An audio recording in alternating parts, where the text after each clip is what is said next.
deixei no banco da frente, ali onde fica aqueles metaizinhos assim. Eu deixei ali, sabe? Não dei para o padre. Tem um padre na minha sala, ele é ótimo, manja muito. Sério, ele arrasa. Eu tenho muito que aprender com ele. Mas eu tô com essa outra Bíblia, que é uma outra versão. Às vezes é bom pegar uma Bíblia diferente. E talvez hoje a gente vai pular bastante na Bíblia. Eu até seja um pouco mais devagar, porque não é a minha. Mas tudo bem. Então vamos lá. Gênesis 16, vamos ler. Ora, Sarai, mulher de Abrão, não lhe dava filhos, tendo, porém, uma serva egípcia por nome Agar. Disse Sarai a Abrão: Eis que o Senhor me tem impedido de dar luz filhos. Toma, pois, a minha serva, e assim me edificarei com filhos por meio dela. E Abrão anuiu ao conselho de Sarai.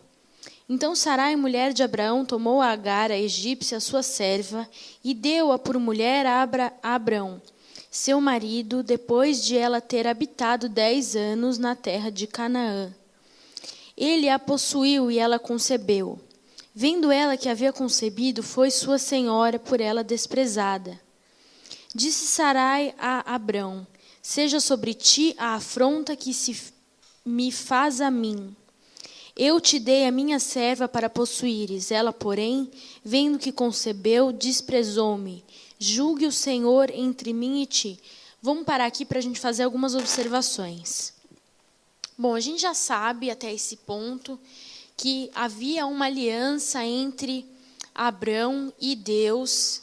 Nessa aliança, não era um pacto em que os dois tinham que cumprir partes. Então, Deus tinha que fazer coisas nessa aliança e Abraão tinha que fazer outras coisas. Não, era uma aliança em que Deus cumpria e Abraão recebia essa promessa e os cumprimentos da promessa. E, como a gente pode ver aqui na apostila, a promessa era baseada em... Volte 2 páginas. Ah, não, eu não estou com toda a minha, mas tudo bem, eu lembro de cabeça. Descendência, ok, terra e bênção. Tá? E, como vocês podem ver, a descendência ia vir de Abraão e Sara. E aqui, Abraão e Sara tomaram a decisão de usar Agar para fazer parte desta promessa. Dar um jeitinho gospel de ajudar a Deus na promessa. Porque já havia passado 10 anos que a promessa tinha sido feita. Sara não engravidava. E aí, Sara, nesse momento, não orou e disse: Deus, o que está acontecendo que eu não estou engravidando? Sara não procurou Abraão e disse: vamos perguntar para Deus por que não estou engravidando? Ou, será que devemos usar Agar? Será que há um plano B? Não, ela tomou a decisão de usar Agar, que é uma serva egípcia, que foi dada quando eles tiveram aquele... detour, né? Aquela desviadinha do caminho. Vocês lembram quando eu contei sobre isso? Então, e aí, nessa desviadinha, eles conquistaram ali, ganharam de presente a Agar. Que coisa ótima, né? Só que não. Porque a Agar foi usada aqui para conceber esse filho, que claramente não é o filho da promessa, porque o filho da promessa, Deus já tinha deixado muito claro que era Sara quem ia conceber. Aí, gente, o que aconteceu? Né? A Agar deve ter dado uma olhadinha para Sara, aquela olhadinha básica de eu logo de cara tive um filho e você não. E a Sara ficou com muita raiva, obviamente, como qualquer uma de nós ficaria.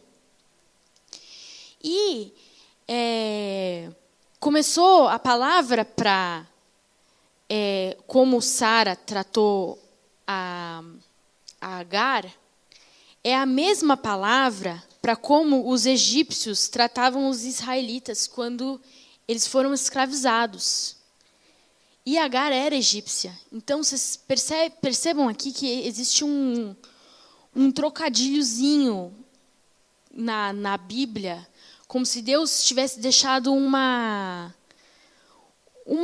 piadinha interna aqui, né, na Bíblia, com você está fazendo com a egípcia o que os egípcios no futuro vão fazer com os israelitas. Porque a palavra é a mesma. O tratar mal, o desprezar ali, é a mesma maneira quando esses egípcios escravizavam os israelitas. E é muito interessante isso, gente, porque nada na Bíblia é coincidência, né? Não é coincidência que Agar era egípcia, não é coincidência que ela foi a concubina escolhida. Nada disso é à toa, ok?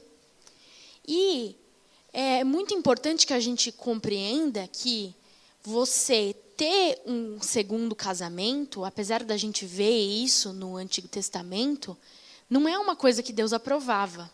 E isso fica muito claro.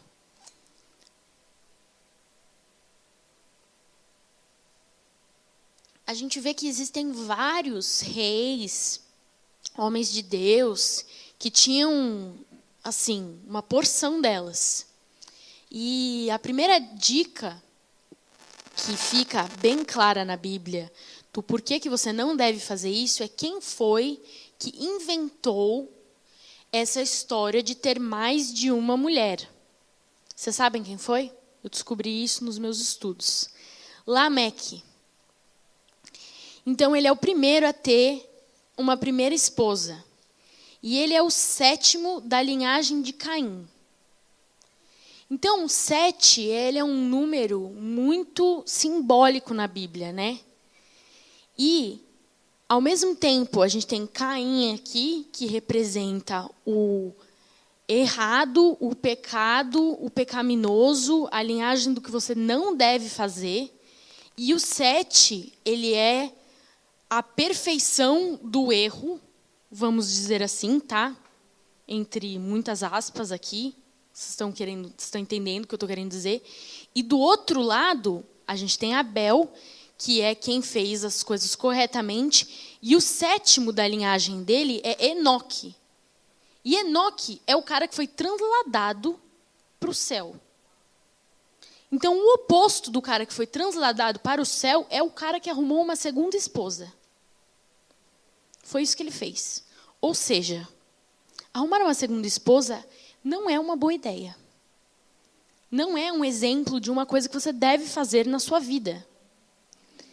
E a gente vê pelas consequências da vida, né, de todos esses reis, etc. e tal. E, bom, leiam, né? Vocês vão ver. Não é uma boa ideia. Exato. Muito bem colocado. E eu quis deixar isso daqui claro, porque além de ter uma explicação depois, a gente sempre tem esses paralelos na Bíblia, né, entre a maneira de Deus de fazer as coisas, a promessa, o ideal, e a maneira de como você não deve fazer. E aqui, toda essa história, desde o casamento com Agar, é a maneira como você não deve fazer, é o filho que não era o filho da promessa, e a gente vai ver todas as consequências que isso traz. Ok? Então, a gente vai continuar aqui.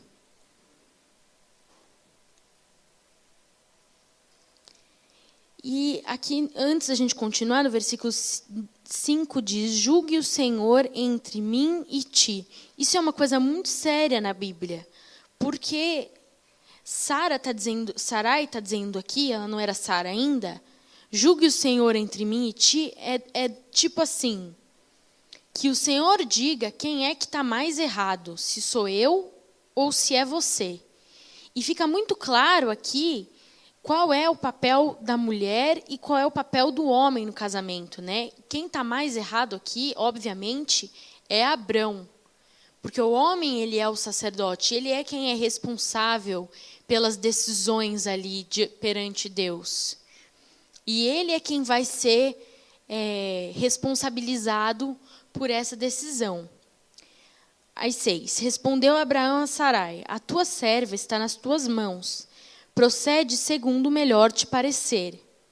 Sarai humilhou-a, e ela fugiu de tua presença. Essa palavra humilhou aqui é a palavra que eu quis dizer, que foi a maneira como os egípcios trataram os israelitas, da mesma maneira.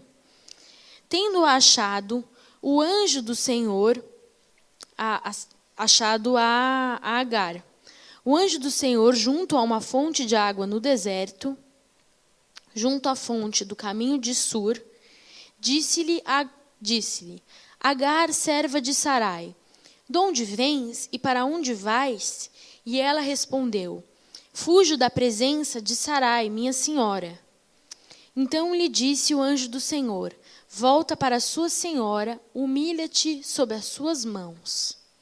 Disse-lhe mais o anjo do Senhor, multiplicarei sobremodo a sua descendência, de maneira que, por numerosa, não será contada.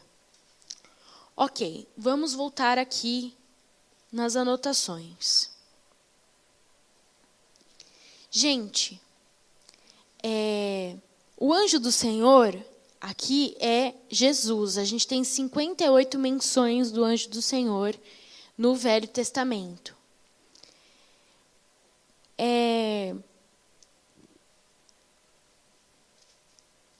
Existem várias maneiras de você saber que é o anjo do Senhor aqui, mas uma dessas maneiras de você perceber nesse texto específico é que Agar já entende e já responde como se fosse Deus mesmo.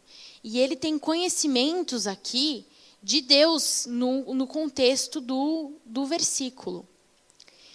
E Deus já está perguntando, Jesus já está perguntando aqui para ela, sabendo que ela era a serva de Sara, meio que já dando uma repreendida nela, do tipo, o que você está fazendo fora do local onde você deva estar?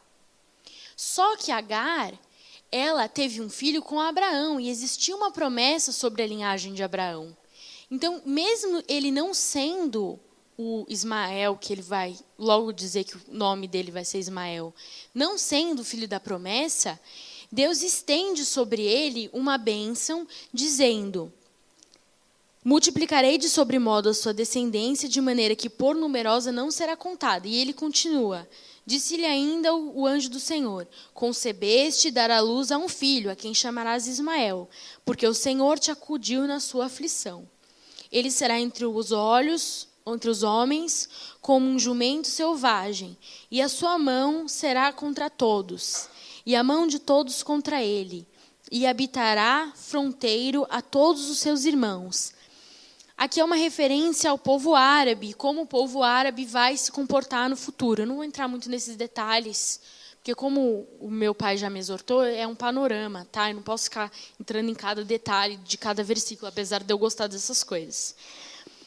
Então, ela invocou o nome do Senhor, que lhe falava, tu és Deus que vê. Então, aqui, como eu já tinha dito, ela reconhece que ele é Deus aqui. Então, não faria sentido, se fosse um simples anjo, ela dizer, tu és Deus que vê, e reconhecer ele como Deus. Então, já está aqui uma prova de que realmente é Jesus. Não olhei eu neste lugar para aquele que me vê, por isso aquele poço se chama Beer-Lahai-Roi. Não sei se essa pronúncia está correta. Entre eles, Cádiz e Berede. Agar deu à luz a um filho, a Abraão. E Abraão, a seu filho que lhe dera Agar, chamou-lhe Ismael. Ok, gente, nessa cultura, a mulher, a esposa, não opinava no nome do filho. Então, apesar de Deus ter dito no deserto, Jesus ter falado, olha, o nome do seu filho vai ser Ismael, a Agar guardou isso para ela, no coração dela, e ela não sabia que o nome dele ia ser Ismael, até Abrão ter dito, o nome dele é Ismael. Então, imagina a reação dela quando Abrão disse o nome dele é Ismael. Ela deve ter ficado chocada e percebido que realmente aquilo que foi dito para ela era tudo verdade. Aquilo testificou a realidade que aconteceu ali. Você pode ver na linguagem do texto que realmente quem nomeou não foi ela não deu nenhum palpite na situação. Foi Abrão que deu o nome. E isso só serviu como prova de que realmente foi Deus que falou com ela. As mulheres só davam a luz ali e obedeciam, basicamente isso. Era Abrão de 86 anos quando Agar lhe deu a luz a Ismael. Então tá, esse é mais ou menos o resumo que eu queria fazer para vocês do capítulo 16, antes da gente partir para o 17, que a gente tem uma parte grande aqui para falar na apostila. Toda essa página aqui e a seguinte é sobre o capítulo 17. Mas eu queria fazer algumas aplicações sobre o capítulo 16 na nossa vida, né? Coisas que a gente consegue aprender para os dias de hoje. Eu acho interessante a gente fazer isso para ver como uma coisa milenar pode ser atual. Eu percebo assim que nós somos muito privilegiados enquanto igreja por ter o corpo de Cristo nos apoiando e auxílio, coisa que, apesar de Abrão aqui não ter isso, apesar dele ter, a voz de Deus falando com ele, essa promessa, você percebe que ele não tinha essa unidade que nós temos aqui. Então, assim, o suporte que nós temos em uma igreja é algo que no Velho Testamento a gente não encontra. É uma coisa muito poderosa. E o Espírito Santo fala muito comigo sobre isso. Sobre como a igreja é um organismo vivo, poderosíssimo, de apoio uns aos outros. Então, assim, quando um está fraco, o outro está forte. E a gente pode se apoiar. E como é interessante essa analogia do corpo, porque se a gente é um corpo e a gente se completa, se a gente está com dor no joelho, o resto do corpo inteiro está sempre trabalhando para que essa parte se fortaleça. E é isso que a igreja é. E eu percebo que, assim, a questão também da exortação é crucial dentro da igreja. Aqui, eles eram 2. Enquanto na igreja, nós somos centenas e até milhares. Porque se a gente pegar um organismo maior, como, por exemplo, a RANC, Rede Apostólica de Ministérios Cristãos, a gente tem essa questão da paternidade espiritual. Então, a gente tem um apóstolo que supervisiona uma porção de outros apóstolos, que supervisiona uma porção de outros apóstolos ou pastores, e a gente tem como se fosse uma árvore. E tudo isso funciona como uma rede de apoio e suporte dentro de uma cadeia gigantesca. E isso faz com que tudo isso se sustente dentro de um grande corpo, não só dentro da igreja comunhão cristã, mas dentro da igreja corpo de Cristo. Então, assim, a gente consegue, hoje em dia, ter um nível de exortação em amor que faz com que a gente cresça, que no Velho Testamento era muito mais difícil. Era assim, um profeta que falava com Deus, e aquele profeta exortava o povo, e o povo obedecia ou não obedecia, e era uma questão muito mais difícil do que hoje em dia. Porque hoje em dia a gente consegue ter mais referências.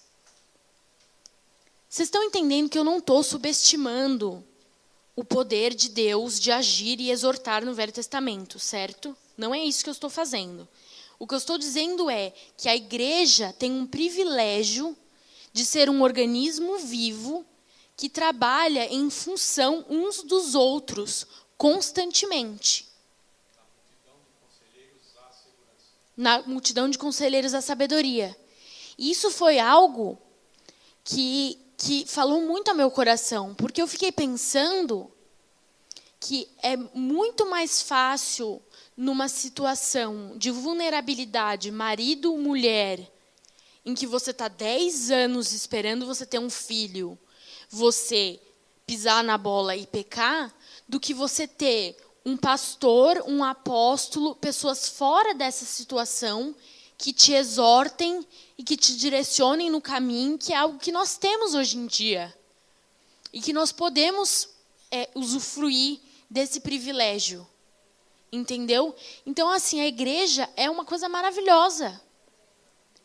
E se você vê alguém que fale, não, a igreja não funciona, a igreja magoa as pessoas são ruins e não dá certo. Querido, trate essa pessoa, ore por essa pessoa. Se você é essa pessoa, arrependa-se, tá? Porque isso não é real. Isso é um engano de Satanás na sua vida. Não é uma realidade isso. A igreja é um organismo maravilhoso, feito para que todo mundo cresça. E é óbvio que a gente precisa se aperfeiçoar, melhorar, etc, etc. Mas é algo muito poderoso que acontece dentro da igreja. Isso é muito bom para nós. E esse tipo de situação em que a gente percebe que eles pecaram aqui, nos revela o quão humanos eles eram, apesar de tudo que aconteceu. E como todos nós estamos sujeitos a esse tipo de erro, e precisamos que as pessoas venham para nós e nos digam, Ciclano, você está pisando na bola. E você precisa dizer, estou, e se arrepender. E isso faz parte da nossa caminhada cristã e da nossa humildade. E para isso você precisa estar inserido no corpo de Cristo. Porque senão você não vai ser exortado e vai acabar pisando na bola. Então era essa a aplicação que eu queria fazer do capítulo 16 para os dias de hoje. Então vamos lá para o capítulo 17. Quero ler o primeiro parágrafo aqui.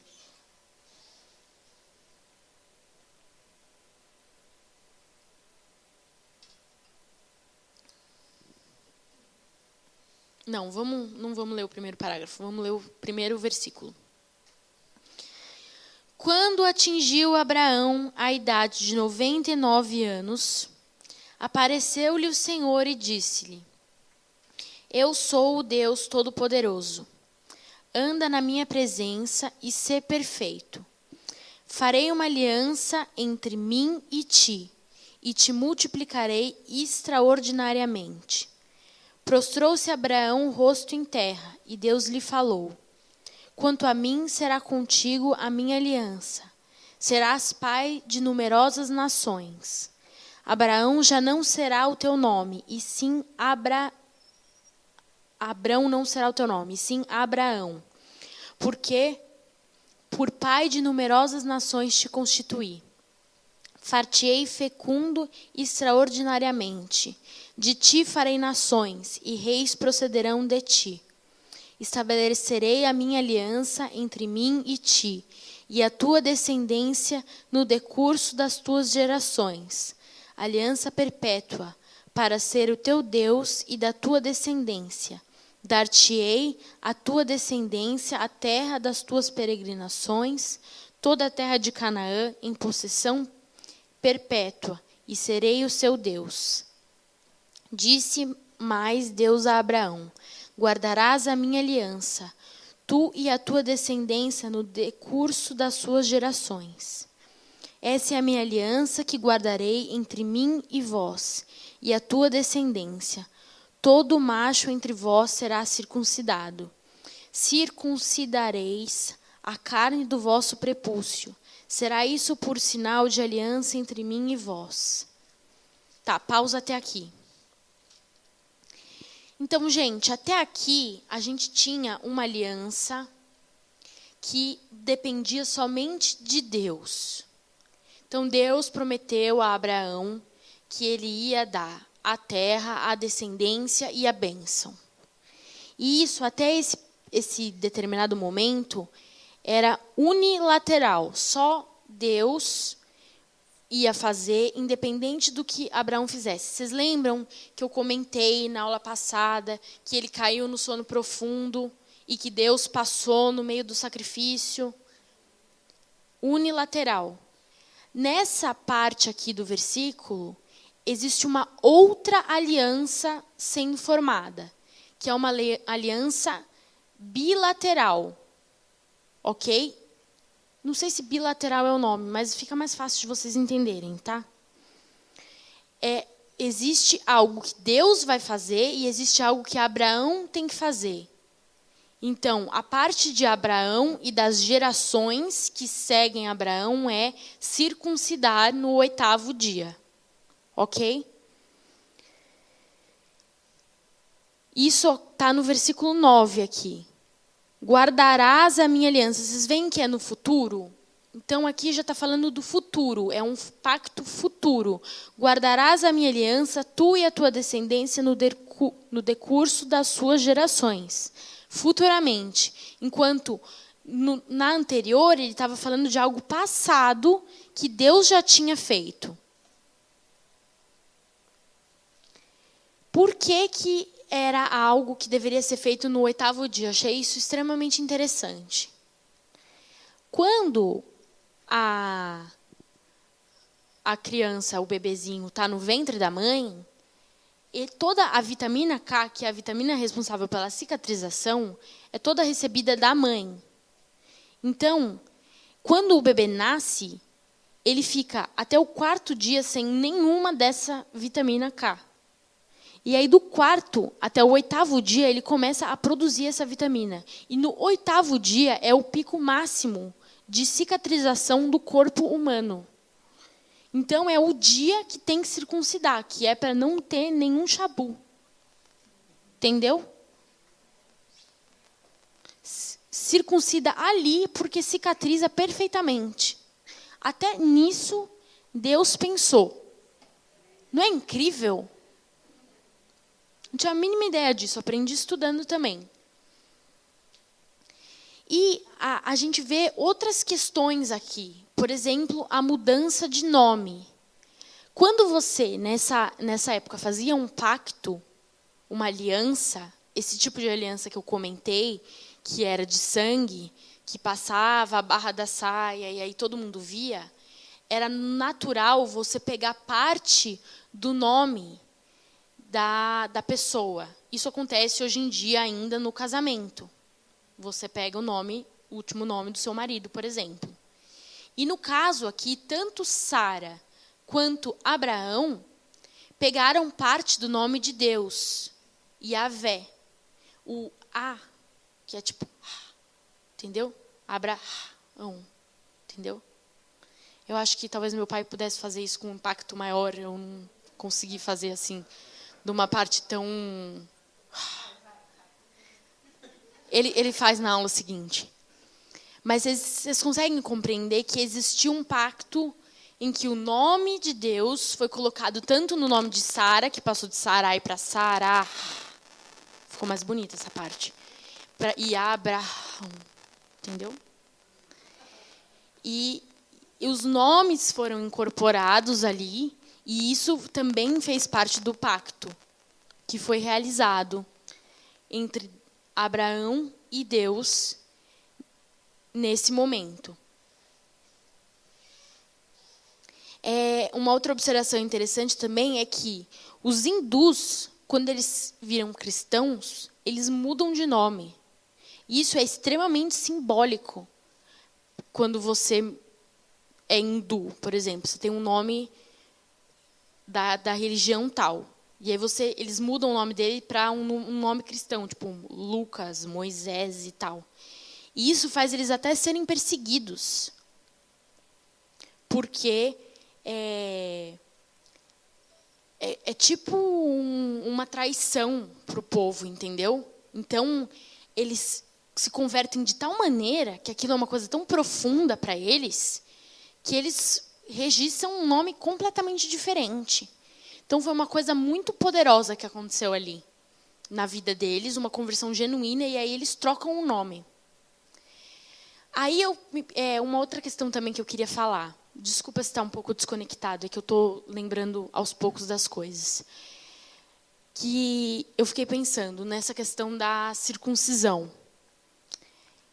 E as mulheres, né? Tipo, estava lendo o estudo, e aí todas as gerações iam ter o pacto com Deus baseado na circuncisão. Mas e como é que as mulheres iam saber se elas faziam parte do povo de Deus ou não? Toda mulher, ela fica debaixo da autoridade ou do pai ou do marido. Então, se você nasceu e o seu pai é circuncidado, você está debaixo da autoridade dele, e aí essa aliança que o seu pai fez com Deus é válida para você. E você tem que escolher um marido que também esteja debaixo da aliança. Aí eu te pergunto, para que esta nova aliança? Essa nova aliança é um sinal da aliança anterior. Como assim? A gente sabe que tinha dois filhos de Abraão. O Isaque, que era o filho da promessa, que nasceu conforme Deus tinha planejado, tudo direitinho.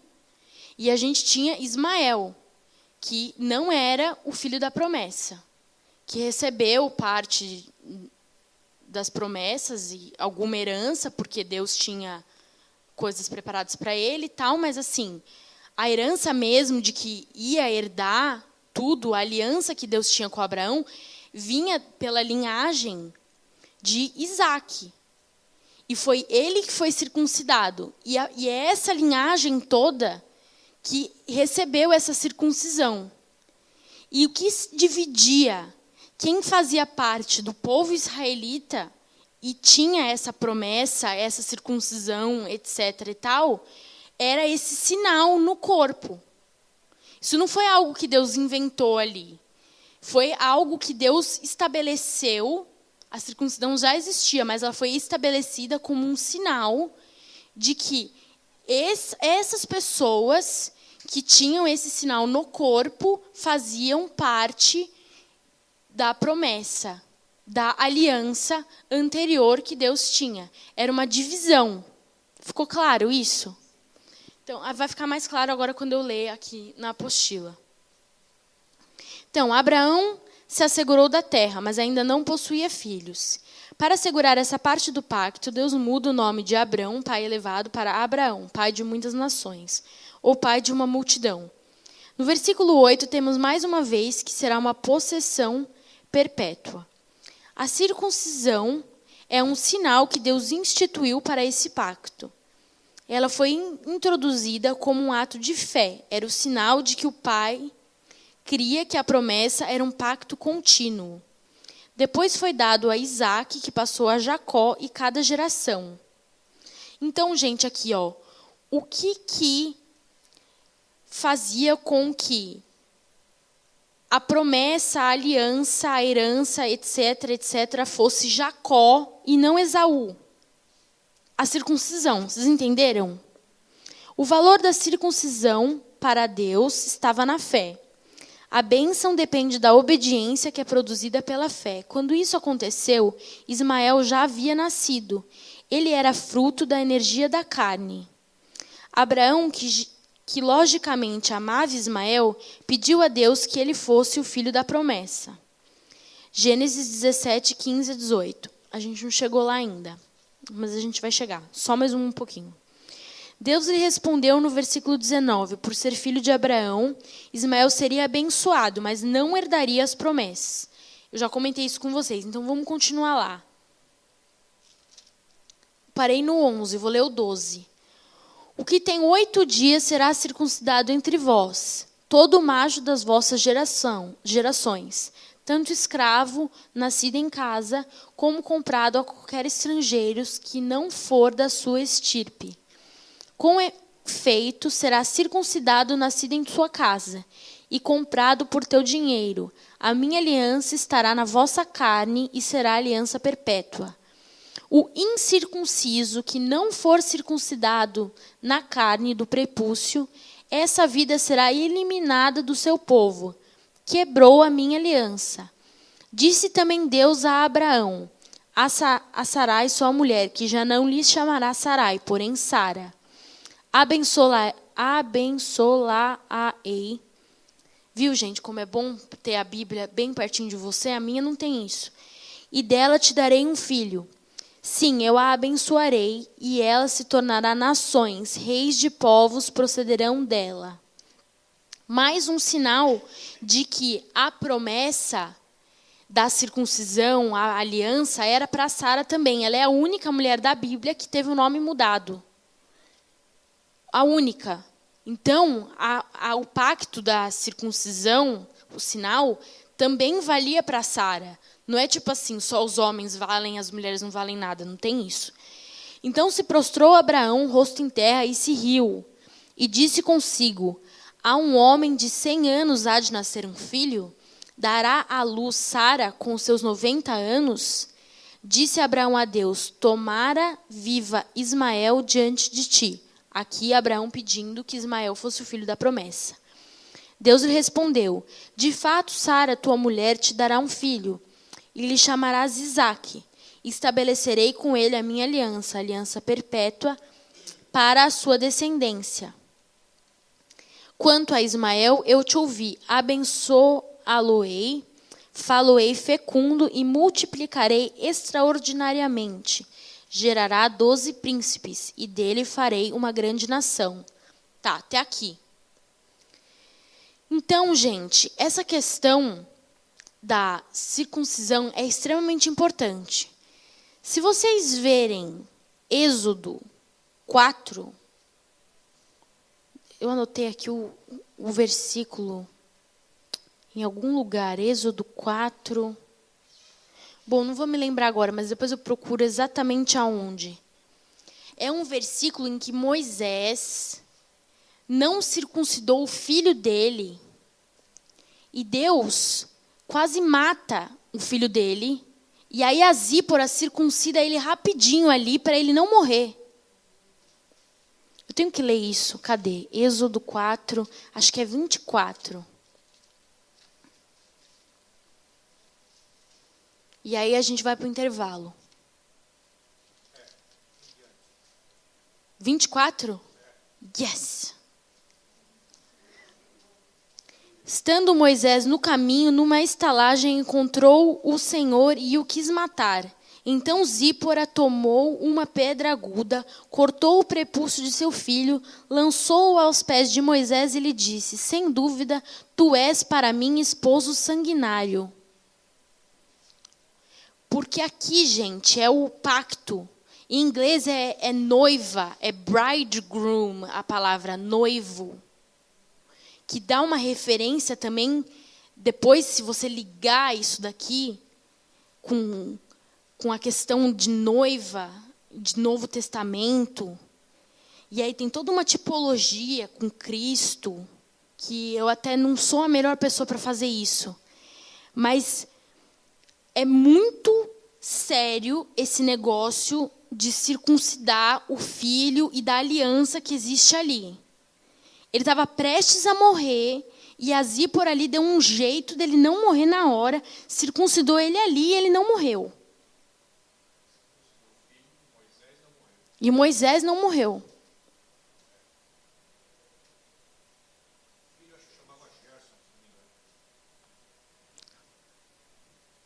O Gerson não está aqui agora. Eu ia fazer uma piada, mas não vai dar.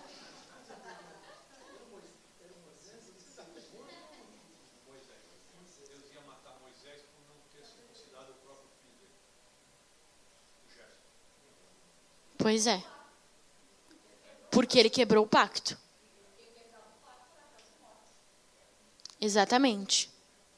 Porque se você tem fé, você vai circuncidar o seu filho para passar isso para a próxima geração. Então, se você não tem fé, você não vai circuncidar o seu filho. Agora, se você tem fé, é óbvio que você vai fazer isso. Você não vai deixar o seu filho fora da promessa, né? Duh. Aleluia. Todo o programa escatológico das últimas coisas, fica muito claro que é o apóstolo Ars que fez essa apostila, né? Tem sua base no pacto abraâmico.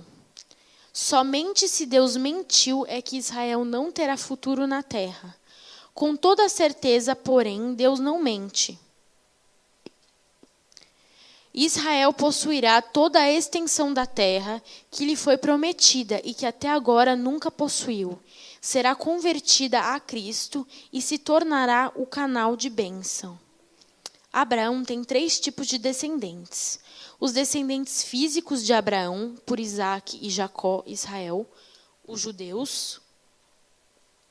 Os descendentes físicos de Abraão, que têm a fé de Abraão, este é o Israel espiritual. Para ser Israel, tem de ter sangue de Abraão nas veias. Não sei se eu entendi muito bem isso. Físicos que têm a fé?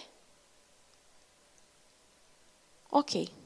Os descendentes de Abraão, nunca chamados Israel, esses não têm o sangue, mas têm a fé. São descendentes de Abraão porque estão unidos a Jesus Cristo, que é descendente de Abraão. Então, gente, esse último item aqui somos nós. Ok? Que privilégio. Fomos enxertados na videira, né?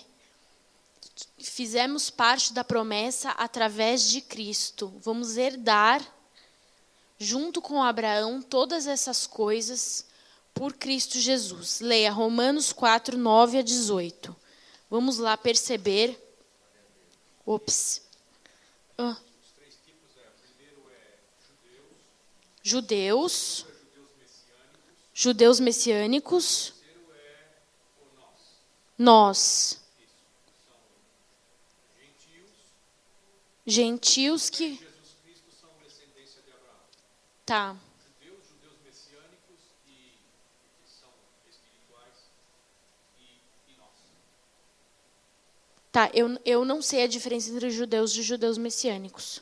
Judeus messiânicos, além de serem judeus, aceitaram a Jesus como Messias. Judeus messiânicos, além de serem judeus, aceitaram Jesus como Messias. Gente, essas pessoas, assim, arrasaram na vida, né? Tipo, você é judeu e você aceitou Jesus?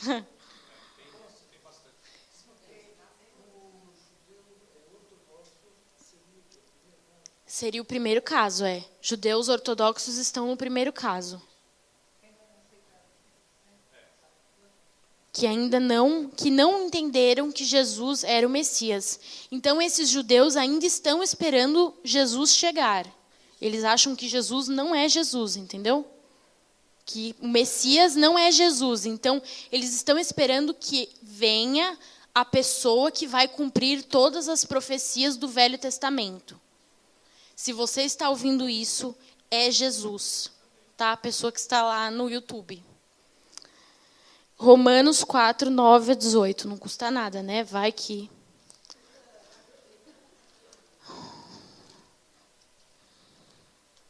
Romanos 4, 9 a 18.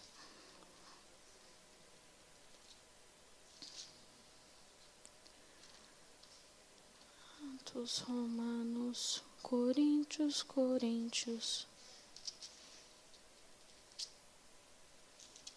As páginas estão grudadas. Uma Bíblia nova, é. A minha, você faz assim, ó, flui as páginas. 9:18, tá. Vem, pois, esta bem-aventurança exclusivamente sobre os circuncisos ou também sobre os incircuncisos? Então, gente, lembra que a gente acabou de falar aqui que só os circuncisos é que fazem parte daqueles da promessa. E aí Paulo está aqui dizendo, será que Novo Testamento, depois de Jesus morrer, ele está aqui questionando, será que as bem-aventuranças são exclusivamente sobre os circuncisos ou também sobre os incircuncisos? Visto que dizemos, a fé foi imputada a Abraão para a justiça. Como, pois, lhe foi atribuída, estando ele já circuncidado ou ainda incircunciso? Quer dizer, Abraão creu antes dessa lei da circuncisão, certo? Não no regime da circuncisão, e sim quando incircunciso. E recebeu o sinal da circuncisão, como selo da justiça da fé que teve quando ainda incircunciso, para vir a ser pai de todos os que creem, embora não circuncidados, a fim de que lhe fosse imputada a justiça. E o pai da circuncisão, isso é, daqueles que não são apenas circuncisos, mas também andam nas pisadas da fé que nosso pai Abraão antes de ser circuncidado. Não foi por intermédio da lei que Abraão ou a sua descendência coube a promessa de ser herdeiro do mundo, e sim mediante a justiça da fé. Pois, se os da lei é que são os herdeiros, anula-se a fé e cancela-se a promessa, porque a lei suscita ira, mas onde não há lei, também não há transgressão. Essa é a razão porque provém da fé, para que seja segundo a graça, a fim de que seja firme a promessa para toda a descendência, não somente ao que está no regime da lei, mas também ao que é da fé, para que teve Abraão, porque Abraão é pai de todos nós. Como está escrito, por pai de muitas nações te constituí, perante aquele no qual creu. O Deus que vivifica os mortos e chama à existência as coisas que não existem. Abraão, esperando contra a esperança, creu, para vir a ser pai de muitas nações, segundo lhe fora dito, assim será a sua descendência. Ok, traduzindo aqui. Gente, a circuncisão se tornou um símbolo da fé. A lei de circuncidar se tornou algo mediante a fé. Você circuncida porque você crê. Portanto, é mais importante crer do que circuncidar. Ou seja, é mais importante a fé, que aqui, nesse caso, Paulo está dizendo em Cristo, do que a lei em si só. Porque Abraão não foi salvo uma vez que ele foi circuncidado. Ele foi salvo quando ele recebeu aquela primeira promessa. Quando ele creu ali. Porque a salvação, gente, não é baseado nas nossas atitudes. Se a gente se basear naquilo que nós somos capazes de cumprir, nós estamos anulando a promessa de Deus, a primeira. Aquele pacto que Deus fez com Abraão primeiramente. Porque aqui, o contexto que Paulo está falando é com os judeus, que estavam tentando pegar ali o pé da letra para dizer, tem que ser assim assado, somos judeus, tem que cumprir cada tintim por tintim da lei. Mas, gente, o que salva, tanto no Velho Testamento como no Novo Testamento, é a fé. Foi a fé que fez com que Abraão saísse de Ur e fosse para Canaã, e a fé que fez com que eu e você crescêssemos em Cristo Jesus, que nos salvou. O resto todo que nós fazemos é consequência dessa fé. E não obra para sermos salvos. Porque se você faz uma obra para você ser salvo, isso implica em você ser digno de salvação. E nenhum de nós é. E fariseus, naquela época, estavam beirando a dignidade ali. Eles estavam agindo como se eles fossem os maiorais. Eles se apegavam a pequenos detalhes da lei para se achar. E não é por aí, gente. Se não for a graça de Deus, nós estamos todos perdidos.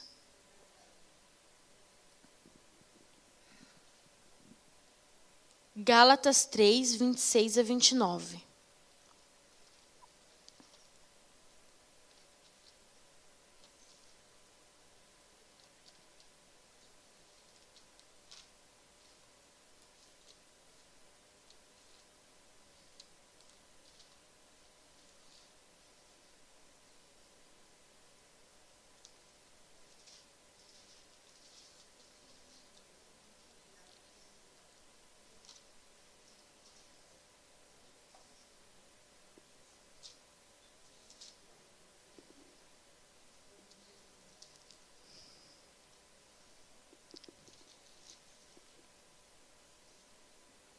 Pois todos vós sois filhos de Deus mediante a fé em Cristo Jesus. Porque todos quantos fostes batizados em Cristo, de Cristo vos revestistes. Dessarte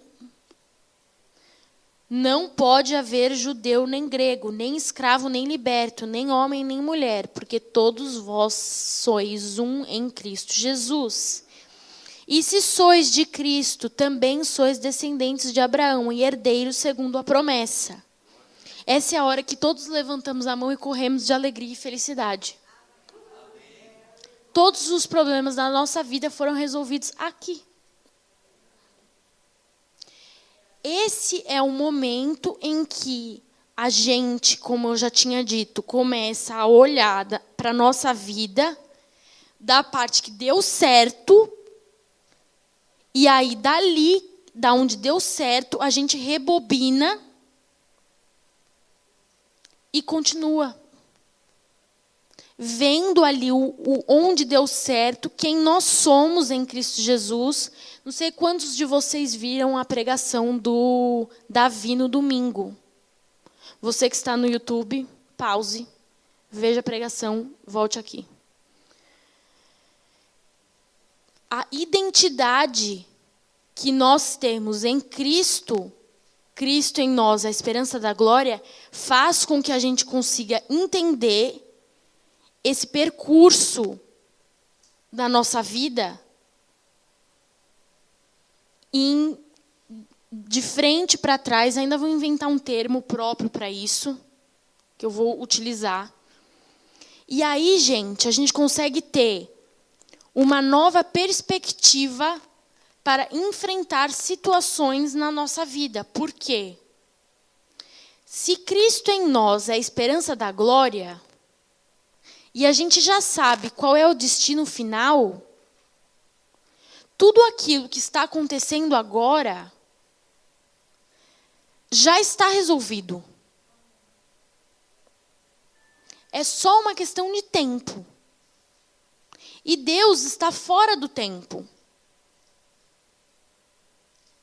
Se Deus está fora do tempo e o final também está fora do tempo, porque o final está em Deus, o que nós estamos vivendo agora é uma mera titica na eternidade. É pó, é um Então, quando eu estou tentando passar para vocês como eu estou tentando olhar para situações agora, porque essa perspectiva também é nova para mim, não é uma coisa assim que eu tenho feito isso a minha vida inteira, estou passando esta revelação para vocês, não. Estou começando neste momento também, agora, nesses últimos tempos. Então, agora, por exemplo, a adversidade vem. Então, tá, estou vivendo a adversidade hoje. Aí, eu começo a olhar primeiro para Deus. Tá? Então, eu olho para Deus, aí eu olho para Deus fora do tempo. Aí eu penso, Cristo em mim, a esperança da glória. Aí eu penso no Espírito Santo que habita em mim, que sonda as profundezas de Deus, que sabe de todas as coisas e ele revela essas verdades desse futuro aqui, que muitas vezes eu, como estou presa aqui no tempo, não consigo compreender. Ele revela isso para mim. E aí isso me traz fé para que essas adversidades não dominem. Elas não dominam a minha vida. E aí, como elas não dominam a minha vida, isso gera fé. Mais fé, mais fé, mais fé. E essa fé gera gratidão. E todas as vezes que eu sou grata, ao invés de murmurar, eu glorifico a Deus. Por quê? Eu tenho duas opções na minha vida. Ou eu glorifico a Deus, ou eu não glorifico a Deus. E isso não é uma opção que todas as criaturas têm. Seres humanos têm essa opção. Aves não acordam de manhã mal-humoradas. Ondas não acordam de manhã e pensam, hoje não vou ser onda. Árvores não acordam e pensam, não glorificarei a Deus. Eu e você decidimos glorificar ou não a Deus. E isso também vai acontecer por um tempo limitado na Terra. E aí, cada vez que eu e você pegamos essa adversidade, fazemos todo esse processo que eu falei, de confiar em Deus, ouvir o Espírito Santo, refletir sobre o futuro, Cristo em mim, esperança da glória, não murmuro, tenho fé, obtenho gratidão, glorifico a Deus. Esse desencadeamento gera um soco mortal no inferno que está tentando agir contra mim. E ele não pode mais agir contra mim. Porque o diabo que vai tentar contra a minha vida não pode mais tentar contra a minha vida. Porque a gratidão e a fé têm um poder sobrenatural que eu ainda não consegui compreender muito bem. Mas eu tenho visto na minha vida que esse tipo de atitude gera uma alegria no coração de Deus sobrenatural. E isso vai desencadeando prosperidade na sua vida em vários aspectos. Vários aspectos. Existe muito sobre isso que a gente ainda precisa entender. Mas, se você não conseguiu entender essa parte aqui, sois de Cristo e também descendentes de Abraão e herdeiros segundo a promessa, Se você não conseguiu entender essa parte aqui, você não consegue entender nem a primeira parte de você começar a viver a vida do futuro para o presente. E aí você não consegue viver em nenhuma parte desse ciclo. Então, apesar de parecer que eu dei um grande salto aqui, tudo isso está totalmente relacionado com o plano de Deus para a nossa vida. Aqui, o plano inicial, né? O plano básico que Deus tinha lá no início. E em Cristo, tudo vai ser feito por nós. E aí, gente, Jesus está voltando, tem isso também. Que provavelmente vai ter adendos dessa aula na aula que vem. Essa parte escatológica que eu falei super pouco, que é riquíssima, que o apóstolo Lars falará. Mas, Jesus voltando, a gente vai ter toda essa riqueza celestial. E se a gente desenvolver agora essa habilidade de olhar de trás para frente e viver esse ciclo, isso vai gerar galardão para nós. Tenho muita convicção de que isso vai gerar galardão. Porque o que pode gerar mais galardão do que a opção de glorificar a Deus, e aí você glorifica? Não consigo pensar uma coisa que pode gerar mais galardão do que você optar em uma situação de adversidade, em que você pode glorificar a Deus ou não, em você glorificar. Porque o ato de você ser grato e você ter fé faz com que no mundo natural em que vivemos aqui ao nosso redor, haja consequências reais desta fé e gratidão.